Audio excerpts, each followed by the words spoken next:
China का सारा ध्यान इस समय ताइवान के ऊपर है। उसने ताइवान को चारों तरफ से घेर कर युद्धाभ्यास करना भी शुरू कर दिया है। लेकिन दूसरी तरफ भारत और अमेरिका की सेना एक साथ मिलकर एलएसी के ऊपर पहुंचने की तैयारी कर रहे हैं। ये तो हम सबको पता है कि अमेरिका और भारत दोनों को ही चाइना को कंटेन करने के लिए एक दूसरे देश की मदद चाहिए। फिर चाहे यूक्रेन के मसले के ऊपर भारत वेस्टर्न ब्लॉक का साथ दे या फिर नहीं दे। अमेरिका ने भी साफ कर दिया है कि भारत के साथ उनकी ब्रॉड पार्टनरशिप है, जो कि पूरी की पूरी 21st सेंचुरी के मद्देनजर डेवलप की जा रही है। और भारत के यूक्रेन के ऊपर साथ ना देने के कारण दोनों देशों के रिलेशनशिप के ऊपर कोई भी असर नहीं पड़ेगा।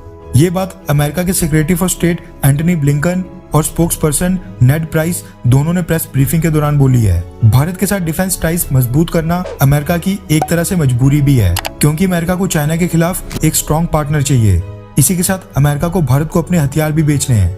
ये चीज अमेरिका के फेवर में है। डिफेंस को छोड़कर अगर ओवरऑल दोनों देशों के रिलेशंस को देखा जाए तो अभी भी कुछ खास प्रोग्रेस नहीं हुई है। जो बाइडेन को ऑफिस संभाले लगभग 17 महीने का समय हो गया है, लेकिन आज तक उन्होंने भारत के लिए अपना कोई भी एम्बेसडर बिल्कुल अपॉइंट नहीं किया है। इसके अलावा ट्रेड एग्रीमेंट के ऊपर भी दोनों देशों की सहमति नहीं बन पा रही है। उल्टा जो बाइडेन के आने के बाद तो इंडिया अमेरिका के बीच होने वाले ट्रेड एग्रीमेंट के बारे में कोई भी मेजर अपडेट नहीं आ रही है।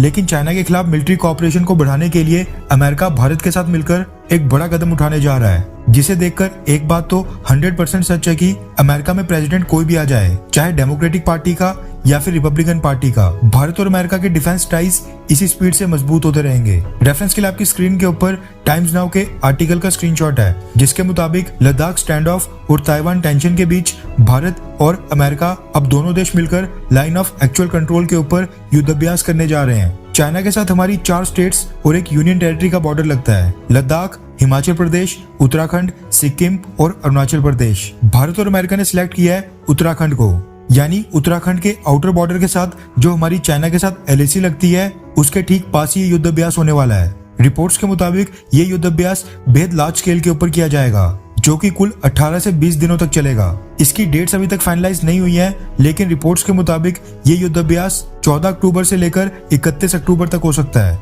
दोनों देशों की सेना उत्तराखंड की चमोली डिस्ट्रिक्ट में स्थित औली में युद्धाभ्यास करेंगी।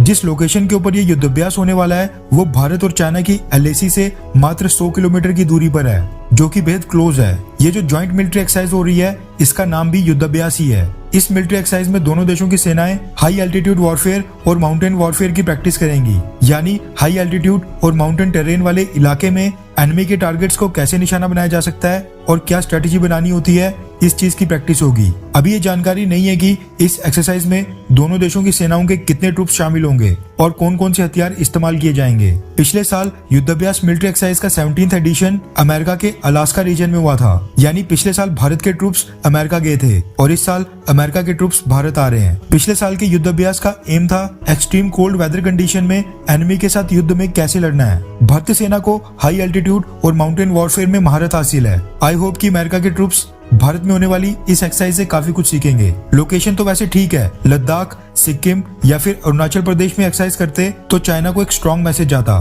खैर, आपको क्या लगता है कि क्या भारत को भी अमेरिका की तरह ताइवान कार्ड खेलना चाहिए, हाँ या फिर ना? नीचे कमेंट करके अपनी राय जरूर बताएं।